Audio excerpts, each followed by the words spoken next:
So good morning, everyone. And so here is, we have now until the break, couple of PowerPoint presentations about the principles of SAR tomography. Now, during this course and also with Laurent's first talk, you have been exposed to a number of physical models to interpret SAR data and to understand SAR data.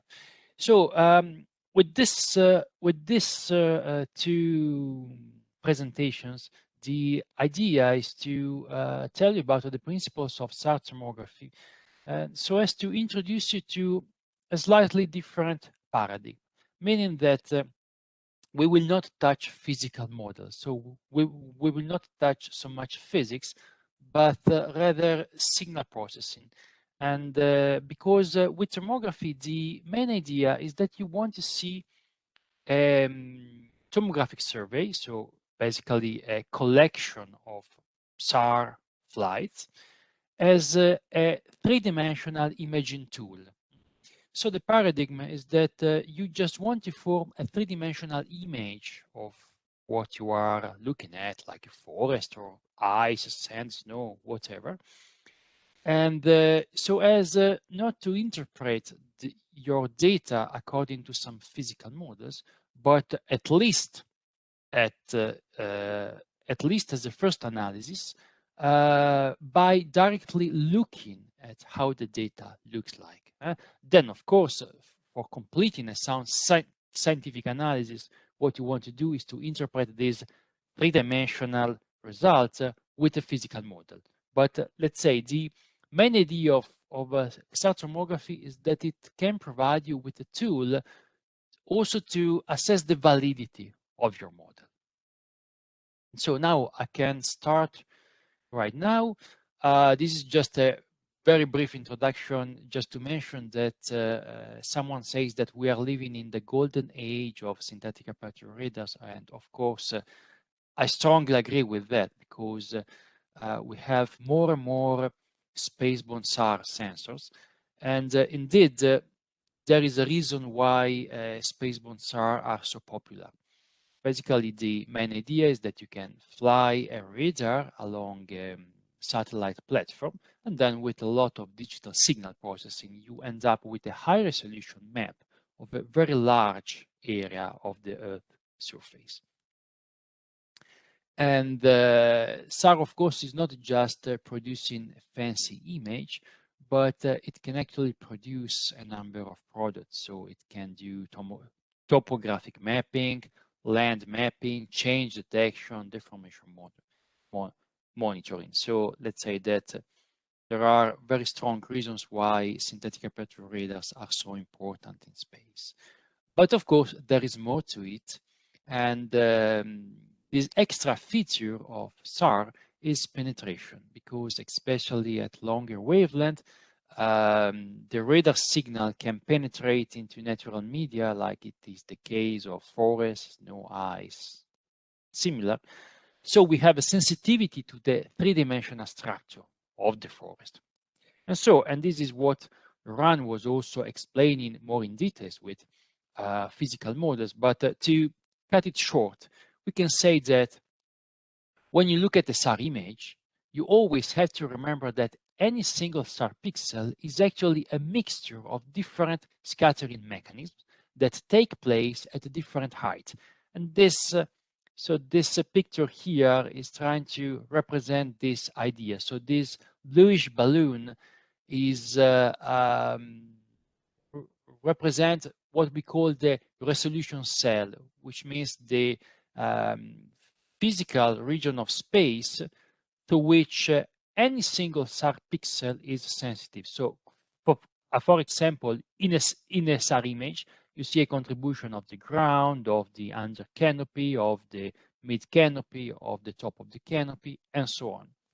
So the idea with tomography is that we fly multiple times, and in this way we have a three-dimensional resolution cell. So if you compare these two pictures, you see that whereas SAR just produces pixel, TomoSAR produces boxes, meaning that each voxel is sensitive to a region of space that is bounded in 3D. So for example, you have a voxel here, which is just sensitive to ground scattering, a voxel here that is just sensitive to scattering from 10 meters, and another voxel here, which is sensitive to scattering from the top of the canopy, and so on. And here is just an example of a high-resolution tomographic product. This is a back projection SAR tomography. So you see here 3 vertical sections obtained from the data acquired by DLR and ONERA in Gabon in 2016. And here you see, so you can track where the terrain is by taking the lower envelope of these pictures, whereas these reddish balloons here represent scattering from the 3 canopies. So we call it tomography because it is at the end the equivalent of medical tomography. So you are able to produce sections of the medium you are looking at. And this, of course, has a lot of applications for natural media. So for forest, you can use tomography to get the topography of the terrain below the canopy. You can use tomography for an improved forest biomass retrieval. You can use tomography for forest classification. You can use tomography on ice to look inside the ice body, so to detect features like crevasses, the bedrock, presence of fern, and so on. You can do the same with the snow, so as to analyze the vertical structure, the layering of the snowpack. So far so good, but you are a student, of course, so you want to know how this can be accomplished. And so to explain details how tomography works, I like to start from the geometrical principles of SAR tomography. So basically, as Laurent recalled, what a radar does is basically to measure a delay. So this is something that I think that everyone should always keep in mind. If you have a radar in a fixed position, what you can do is to measure a delay, which means that after a radar experiment, you know the distance of a target from your radar, which means that you can locate this object, in this case, this car, onto the surface of a sphere, which has the center on your radar, and its radius depends on the delay that you have measured. Now, what does a SAR do? A SAR flies a radar along a trajectory. Let's say it is a straight line, just to make it more simple. And this means that from any point on this line, you are measuring the delay from the sensor to the target. So this means that the target is bound to lie on the intersection of all the spheres, with centers in the different points of the trajectory and with the radius given by your measurement. Now, it is a sheer exercise of geometry to show that the intersection of all of these spheres converges into a circle, which is orthogonal to the flight trajectory, and whose radius is given by the minimum distance between the target and the trajectory. So at the end, after you run a SAR experiment, what you can do is to locate a target on this circle here. So you are resolving the target in 2D. You still do not know its elevation angle, but you know its position along this line, and this is called the azimuth. So you know its azimuth position and, of course, its range position. With tomography, what you do is to fly multiple lines. So with multiple lines, you know that, so from each flight, you know that the target is bound to lie on a certain circle. So since now you want to put all the flights together, then the target is bound to lie on the intersection of all the circles. and the intersection of all these circles defaults to a single point. So with this kind of setup, so with this kind of survey where you have multiple flight lines, so, or if you like, multiple SAR images from different trajectories, what you can do is to resolve the position of the target in 3D. This is the geometrical principle behind SAR tomography. Now, let's say that geometry unveils the principle why with multiple trajectory you can localize the target in 3D. But of course, it doesn't explain you practically how to do it yet. And so to understand element like what is the resolution of our 3D survey, and what if I have many targets? So I want to produce an image. I don't want to just localize the target. So how to do that? Well, let's say to talk about this, I need to introduce some element of radar signal processing.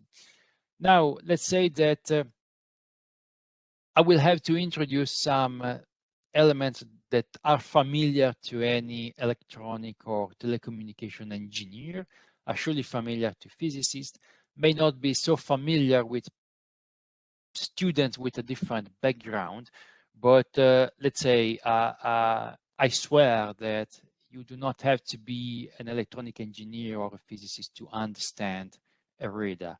All it takes is a little confidence with mathematics, and in particular with complex numbers. But also on complex number, I will try to keep it easy. So let's try to formalize our radar experiment from a mathematical point of view. What a radar does is, let's say, with a bit of oversimplification, but it is fine for this purpose, is to transmit a signal. And the signal is particular. It is a signal, let's call it Z of t. So just imagine a pulse, a signal that goes up and down. And this signal is multiplied or modulated by a sinusoidal function with a certain carrier frequency. So we send the signal in the microwave regime. What you get when you receive the echo that is scattered by a target is just, again, with a bit of oversimplification that we can accept, is just a delayed version of this signal. So the expression of the received signal is the same as the transmitted signal, but the time axis is shifted by d, where d is the delay, and the delay corresponds to the total distance traveled by the wave, so forth and back, and divided by the speed of light, so by the propagation velocity of the wave. Now, this signal, and here is the part that is familiar to telecommunication engineers, but probably not to everyone. This signal is processed in this way. So in jargon, we say that it is a demodulated, and this is a possible scheme among many to obtain this demodulated signal. Now, do not focus on this scheme. So it is not really important that you understand this scheme. Again, what is important to understand is that we engineers like to rearrange this received signal in this complex form. So for some reason, we like to process the received signal, which is a real value signal, in the form of a complex signal. And this is easy to do on a computer, of course. So the mathematical expression of this complex signal is this one. You have the delayed pulse. So we transmitted a pulse and we received the same pulse after d seconds. But the fact that we transmitted the radio frequency signals means that our synthesized complex signal also has a phase term. This phase term is represented by this complex exponential here, whose argument depends again on the distance and the wavelength, which is the ratio of the propagation velocity to the carrier frequency. Now, why do we like complex signals? Well, basically, using a complex signal is just a handy way to treat two signals at once. So at the end, believe me, it is easier to work on complex signals than it is on real valued signals. Now, let's talk of the range resolution. We say that we transmit a short pulse. So, what is the width? So, what is the temporal duration of this short pulse? Well, let's say that after some processing, we can say that the duration of this pulse is given by the inverse of the bandwidth. So the larger the bandwidth, the shorter is this pulse. Now, let's imagine that you have two targets now. This means that we receive two echoes. And these two echoes can overlap or not, depending on the difference of the distance between these two targets. So in this case, for example, you see that the duration of the pulse is so small that there is no overlap between these two targets. And so in this case, we say that we can resolve these two targets, or we can say that we have a range resolution that allows us to keep these two targets separated. So what is the distance beyond which they stay separated? Well, this is just given by the conversion between time and distances, which is given by the propagation. And so we have that the range resolution is given by c, so by the wave propagation velocity, divided by 2b. So this is how you convert from the time duration to the extent of this pulse in distances. So this actually means that after a real radar experiment, I would just like to go back a few slides. Okay, so when we were just looking at geometry, we say that after a radar experiment, we could localize a target onto the surface of a sphere. So a surface is a two-dimensional object. So we can imagine that the target stays exactly at a certain radius. Now, in the real world, of course, we have to attach a resolution to this measurement. So we can say that in the real world, after a single radar experiment, we can localize a target up in this crust. So it is again on the surface of the sphere, but within a certain thickness. So that depends on the resolution of our system, and in this case, on the bandwidth of our system. Now, let's go to 2D localization. We say that moving a radar along a straight line is equivalent to measuring the distance from the target to each point on this line, and this by the geometrical intersections of all the sphere brings us to a 2D localization capability. But how can we do this in practice? So in order to talk about this, we need to take a step back and consider the simple case of an array of n antennas that are sequentially emitting a monochromatic wave. So monochromatic means that, let's say, that the bandwidth is 0, or if you like to see this from a mathematical point of view, that your transmitted signal has again the same form as it had before, but you can assume that this z of n is 1. So there is no pulse, you just emit a constant tone. But beside that, nothing changed. So you have that the received signal is given by the this ACAR is the amplitude of the reflection from this target, so from the car, times this phase.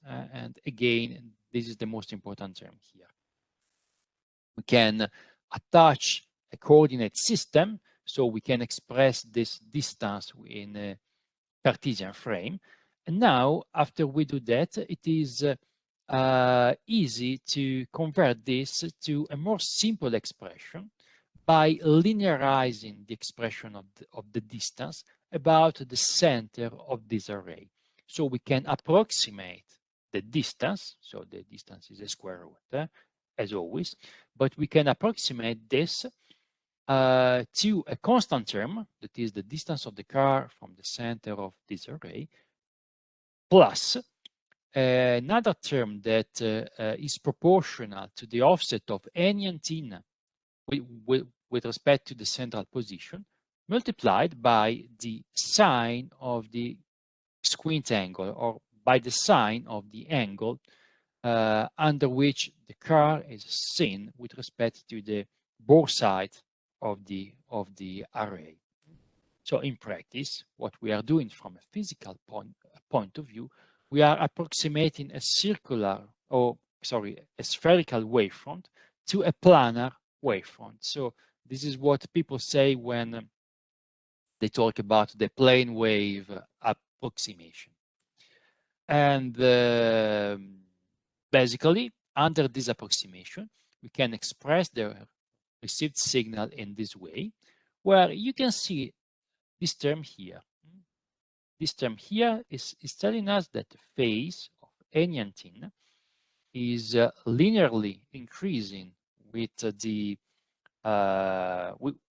with respect to the offset, with respect to the central position, and the coefficient with which it is increasing, which is nothing else than the frequency, is proportional to the angle under which we see this car. Now, this problem is very popular in signal processing, and it is called direction of arrival. And basically, it means that we want to estimate or measure the angle of arrival based on this set of measurement. What is the solution? Well, it is a Fourier transform. We are saying that that the signal at every, so that the ensemble of the signals at each antenna, at every antenna, is nothing else than a complex sinusoid with a certain frequency that depends on the angle. So, which is the best way to estimate the frequency of the sinusoid? You just take a Fourier transform. And this is done in a very simple way. You just have to implement this sum here. So basically, you try to you test different frequencies. For each frequency, you try to compensate the phase, and then you sum. So the frequency that is able to zero all the phases is the frequency that matches the true frequency determined by the true angle of the target. So this is what you get. And this is the, let's say, this is the mathematical expression of the result of this sum. What you get is a short pulse whose peak is in the position of the true frequency. So the position where this peak shows up is telling you what is the angle of the arrival of this target. And of course, as you have a range resolution, you also have an angular resolution. In this case, it is standard Fourier theory to show that the width of this pose is given by the inverse of the array length. So the longer is your array, the shorter is this pose. And then to understand your angular resolution, all you need to do is to calculate a conversion factor between frequency and angles. And let's say that in the broadside direction, you can use this this approximation, and so your angular resolution is given by the wavelength divided by twice the length of your array. So the longer is your array, the finer is your angular resolution. Now, we have seen that if you have bandwidth, then you have range resolution. If you have an array, then you have an angular resolution. Why don't we put these two concepts together so that we can get range and angular resolution? And this is exactly what the SAR does. So to understand the SAR, you can just imagine that it is the equivalent of an antenna array. So as the radar is flown along the trajectory, this is like if you were switching on the different element of this array. And so it is more or less equivalent. And by this principle, you can synthesize an equivalent array with a length of many kilometers. And what is the resolution that you get? Well, from array theory, we have just seen that the angular resolution depends on the ratio of the wavelength to twice the antenna, to twice the array length. So in this case, we have that the linear resolution is given by this angular resolution multiplied by the distance, by the standoff distance of any target to the trajectory. So basically, this was the geometrical interpretation of SAR imaging. And now, again, we can attach a resolution in azimuth and range. So basically, you have a range resolution. You have a range resolution that determines the thickness in this direction that depends on the bandwidth. And you have an azimuth resolution that determines the thickness in this other direction. And this defines the thickness and this depends on the synthetic aperture that you are working with. So at this point, we can understand the SAR image. So you have different pixels. Each pixel is sensitive to what? So each pixel, for example, this pixel here is sensitive to the terrain in this extent in azimuth and everything that happens in this extent in range. For example, we can write also the mathematical expression of any single SAR pixel. For this blue pixel, let's say that we have this, it is blue because we have a blue car. Right? So in this case, the mathematical expression of this pixel is, let's say, proportional to the amplitude of the reflection from this curve times a phase, and this phase depends on just the minimum distance of this curve from the trajectory. In the case where we have multiple elements within the same pixels, and this, as we have seen, is always the case for natural media whenever you have a penetration. So in these cases, well, you can just integrate the expression above. Now, at least when I show this expression to my students, they freak up a little bit because now, so this is a complicated expression. It is telling us that this SAR pixel is given by a three-dimensional integration of this width function A times this complex exponential. So what is that? Well, just go back to the simple case here.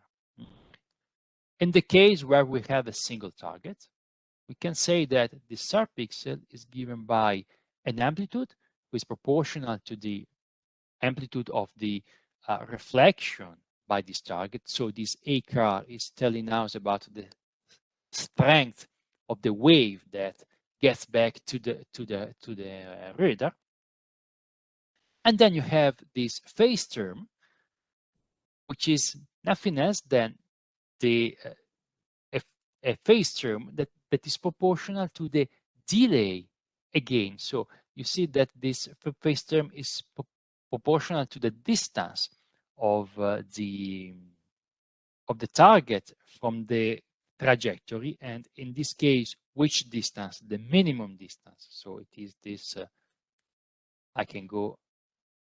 Okay, it is this distance here, and this is something that we understood by looking at the geometrical principle of SAR. And this distance is just divided by the wavelength. So this phase term is sensitive to the ratio between the distance to the wavelength.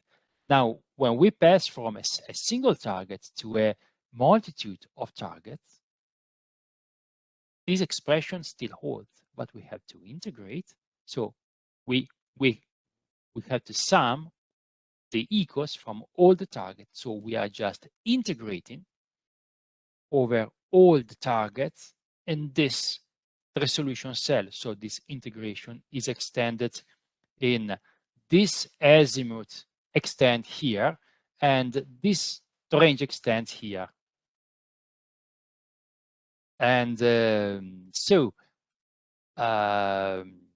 with that in mind, we can now approach localization in 3D through three-dimensional SAR tomography.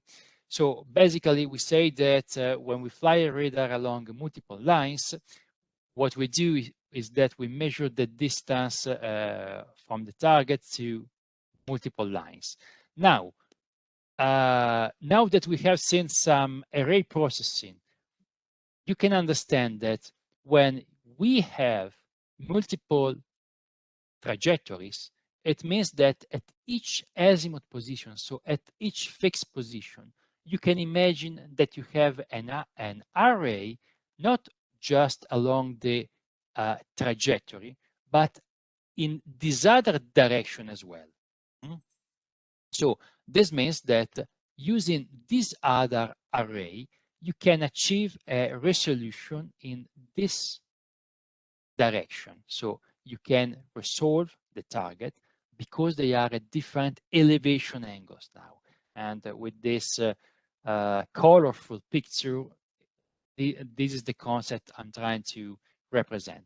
So basically, now, so whereas in SAR imaging, all these targets collapsed into a single pixel, and this is the mathematical expression by which we represent this collapse.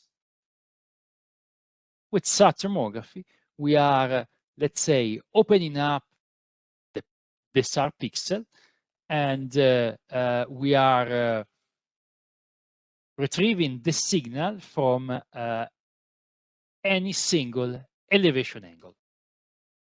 What is the angular resolution? Well, again, from array theory, we have some baseline aperture, and so the angular resolution is given, we have some array length, to use the same jargon that was introduced before, and this length is called the baseline aperture in jargon. Then we have that the angular aperture, that the angular resolution is given by the ratio of the wavelength to twice the array length, and hence we have an elevation resolution in linear dimension that is given by this angular resolution times the distance.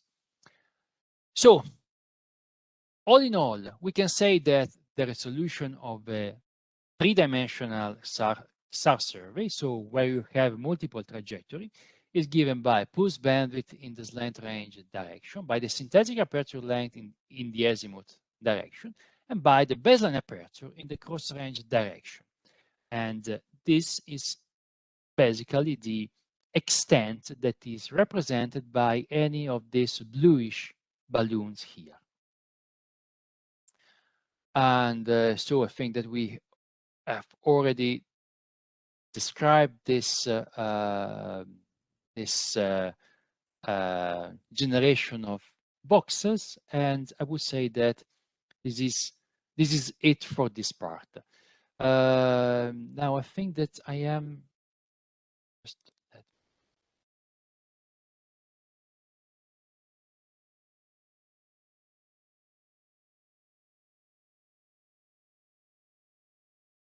okay. So since we are running a bit late, I would talk about the second part of this lecture now. So without taking question, and we go until 10:15. Then we will dedicate some 10 minutes after the break to questions on this part. So here we have the second. Here we have the second part of this lecture, which is intended to provide you with some more details about tomographic processing. Now, we go back to the same expression that we commented on earlier on. And you see now the reason why I spent so much time on commenting this expression. I think it is important to understand this particular mathematical expression if you want to really understand the details of tomographic processing, and it is absolutely necessary if you want to be able to write a code that does this kind of processing. So here we have the expression of SR pixel, which is, as we said, the integral of all the contributions from all the target. This integration, of course, takes place for a single resolution cell. So here in this picture, I'm trying to represent geometrically this resolution cell. You see, it is a ISO range, so it is a constant distance region with some thickness attached, where this delta R is range resolution that again depends on the bandwidth. Now, let's say that we want to jointly combine SAR images from largely different trajectories. Problem that we have is that this integration takes place on a different region of space for different images. And this is a mathematical complication, and in jargon we would say that we have a range migration, which means that targets at different elevation positions appear at different range position for different images.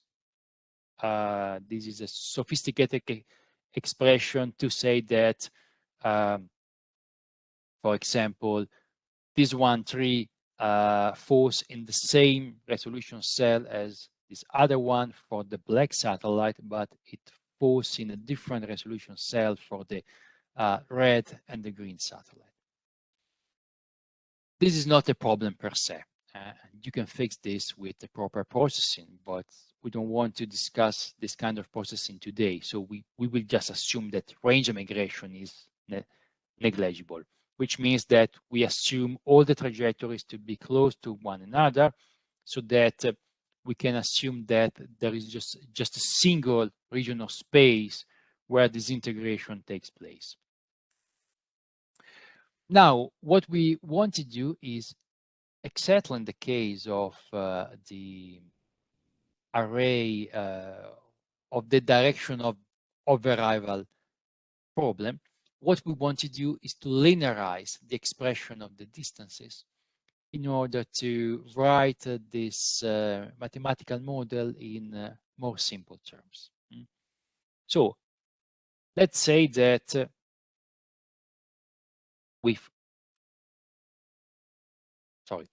so let's say that we consider some reference position within a resolution cell. So for example, at this point here, and what we do is we want to linearize the expression of the distances with respect to this reference position. So basically, this allows us to express the distance variation within any resolution cell in a linearized form. You see, in Cartesian coordinate, we had a square root, so a non-linear expression, which makes this integration quite difficult to handle. Now we want to linearize this expression, and so we can express this variation as a combination of the linear variation along the y direction and a linear variation along the height or z direction. We do the same for any two passes, and you see that the coefficient of this variation depends on the incident angle. So these two linearizations are telling us that the distance from the sensor has different variations in the two passes. And why? And we managed to put all the, let's say, to ascribe the different variation to the fact that you have a different incidence angle. And this is very clearly expressed here. You have the sine of theta m for this satellite and sine of theta n for this other satellite.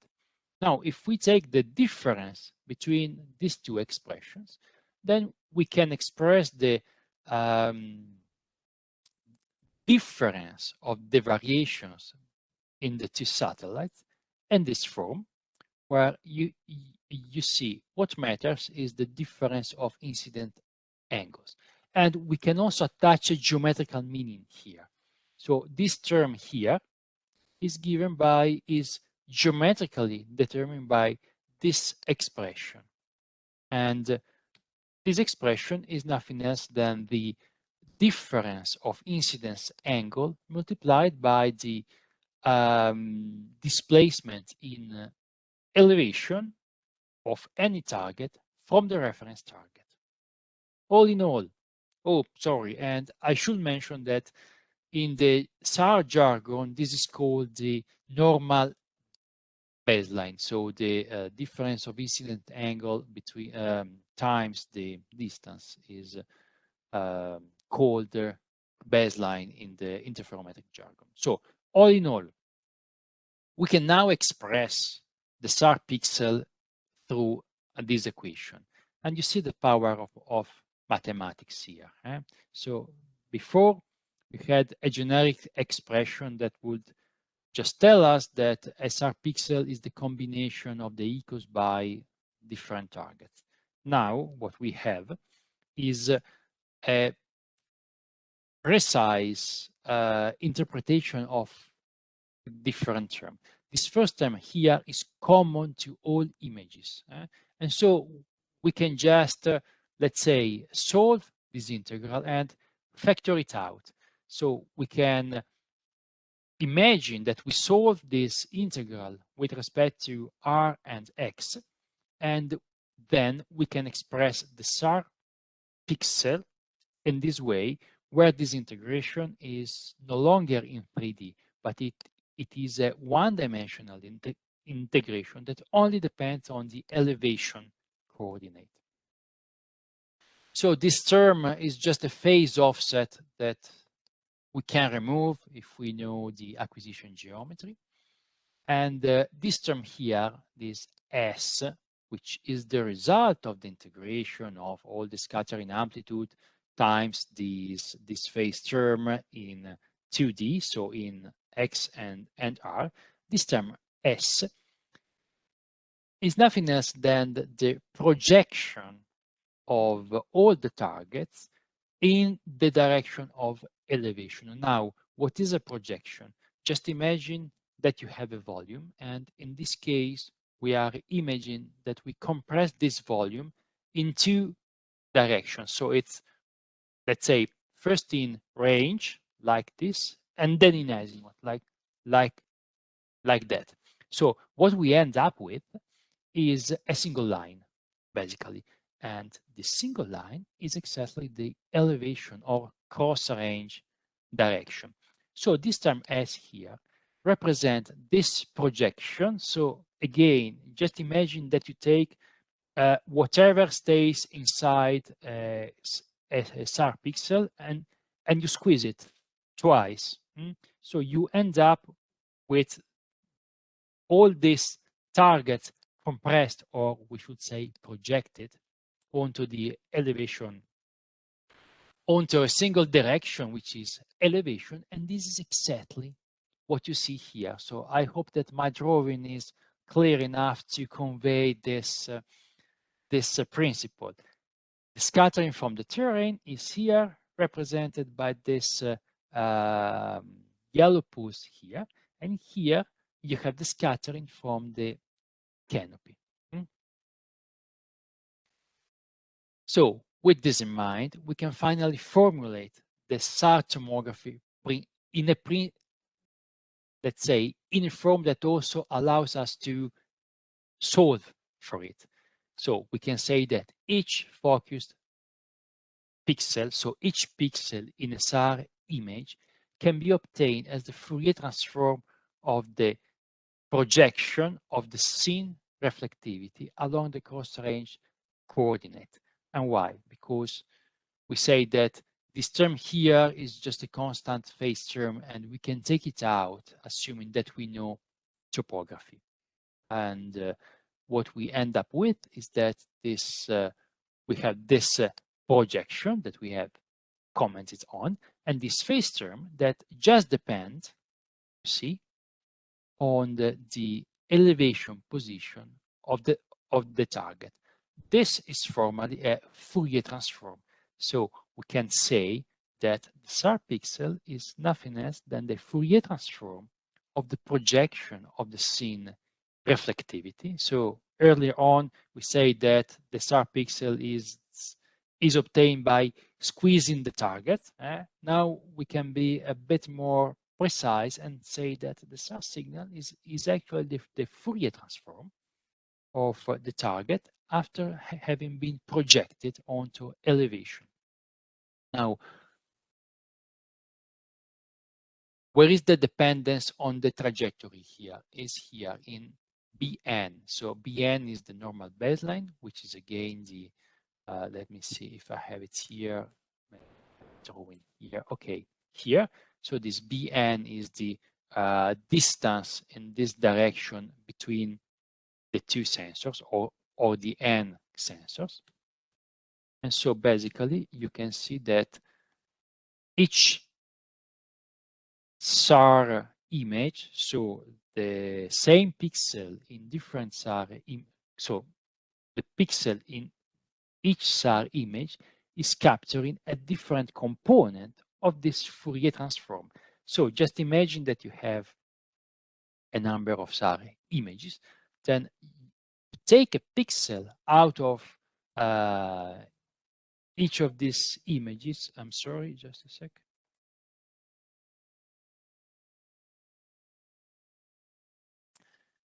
Sorry, and what you get is a component of the Fourier transform of the complex reflectivity.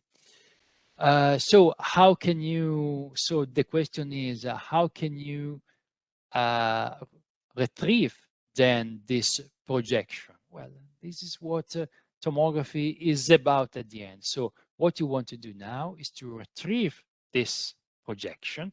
And since we have demonstrated, I hope in a convincing manner, that the data, so the SAR pixels are nothing else than the Fourier transform of this projection, then it should be quite,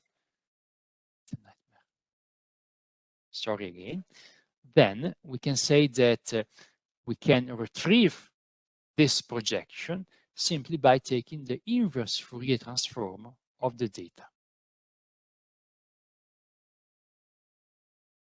I'm sorry, I'm very popular this morning. And this is exactly what we do. So here is the mathematical expression of the data. And here is our first tomographic inversion algorithm. So this is how you can retrieve S based on this data. You might want to know that we are writing here S hat, meaning that, of course, this, let's call it this inversion, will have a finite resolution. And for this reason, it will not be the same as the original projection, but of course, it is our best guess given the available data. So here is just, let's say, here is just a set of examples. So let's say that this S is a point target. So we imagine that we have a target that exists only in a single point in space, which is obviously an idealization. Here is what we end up with our tomographic processor. So we have a finite resolution, and of course the resolution, as we have seen before, depends on the total length of the baseline array. In case we have two targets, of course we have two pulses, and in case of an extended target, then we have so this extension is reflected in the final result. So I will not indulge in this part because I think it is quite obvious. Just a word about ambiguity. So for those of you who are familiar with discrete Fourier transforming, it should be clear that depending on the spacing between the different trajectories, the results are periodic, which basically means that, so I think I can skip the slides. I think that this one is clear. So imagine that we have just a single target, then due to the fact that we are performing a discrete Fourier transform, we get a periodic result. So this target will show up here in this position, but also in other position. And in this case, we call this fake target ghost. So if you want to design your tomographic survey, of course, you need to enforce the condition that this ghost target stay significantly far from the positions where the true targets are. And so basically, let's say that if you want to enforce a large height of ambiguity and a fine resolution at the same time, then you typically need a lot of passes. So because you want a large array to get a fine resolution, and also a fine sampling of this array to keep the ambiguity far from the target. All in all, we can say that this is the main disadvantage, so the main drawback of SAR tomography. I started this lecture by comparing the paradigm of SAR tomography versus the paradigm of using physically based models. And of course, with SAR tomography, you can directly see what is the internal structure of any target. This is true. So this is a point for SAR tomography. But it is true that you need to have a lot of passes to do this accurately. On the other hand, if you use a model, you can be happy with typically much fewer passes. Of course, if you do that, then you have to estimate the parameters of your model and be confident in the validity of this model. So I would just conclude with this. I will just conclude with this by introducing some jargon. So typically, and I have to tell you this because in many papers around, you do not find this expression where the integration to express the SAR pixel is written with respect to elevation or cross range here. But in many, I would say in the vast majority of papers around, this integration is expressed with respect to the vertical direction Z. So how is that? Is that different? No, not at all. There is just a simple change of variables here. So the trick is to rewrite Z as elevation times the sine of theta, and then you can rewrite this integral in this form. Instead of using the ratio of the normal baseline to the wavelength and the range, they just used a number called kz, which is usually referred to as vertical wave number or phase to height conversion factor. It is exactly the same. And this is how tomography works in practice. We say that we have a constant phase term that you should remove somehow. So this means that if you remove this phase term using an erroneous prior about the terrain, then of course the output of your tomographic processor will be offset by the same offset between your prior topography and the true topography. So if you calculate these distances with respect to some reference terrain elevation, which is not the true one, then your tomograms will appear to be floating around. Vice versa, if you compensate for this phase exactly, because, for example, you have a very accurate DTM, and so you can compensate exactly for the phase that is due to the true position of the terrain, then your tomogram should be focused exactly about terrain height, meaning that the contribution of terrain scattering will appear exactly where exactly at 0 in this case. So I think that this is it. This is just the last slide to introduce what the second part of this morning talks will be about. Basically, the current paradigm for, at least for forested area, is a little bit more complicated than I discussed here. So the idea basically is to estimate all the interferometric coherencies. And so you see why tomography is so much connected to PolySAR, because an operational way to do tomography is actually passes through the computation of all the interferometric coherencies in all the available polarization pairs. And then there is a processing of this information to obtain an estimation of the vertical variation of the power in each SAR pixel.